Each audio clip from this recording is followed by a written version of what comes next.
गुजरांवाला में गर्मी की शिद्दत बढ़ते ही ठंडे मशरूबात की मांग में नुमायां इजाफा देखने में आ रहा है। रिपोर्ट कर रहे हैं सैयद मुकद्दर रजा।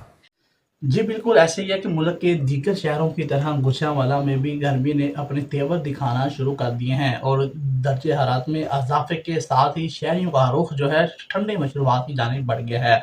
आपको मजीद यहाँ पे बताऊं कि शदीद गर्मी के बायस शहरी नींबू पानी, शरबत, कोल्ड ड्रिंक्स और फ्रेश जूस का ज़्यादा इस्तेमाल कर रहे हैं। शहर के मुख्तलिफ इलाकों में मौजूद दुकानदारों का ये कहना है कि पिछले चंद दिनों में कारोबार में इजाफा हुआ है। गर्मी बढ़ते ही हमारी सेल डबल हो गई है। ख़ास तौर पर दोपहर के वक्त रश बहुत ज़्यादा होता है और शहरियों का मज़ीद ये कहना है कि गर्मी बहुत ज़्यादा होती है कि जिसकी वजह से हमें बार बार ठंडा पानी पीना पड़ता है और हम कोशिश करते हैं कि साफ़ और मयारी जूस ही पिएं। कैमरामैन के साथ मुकद्दर रज़ा, SM न्यूज़, गुजरांवाला।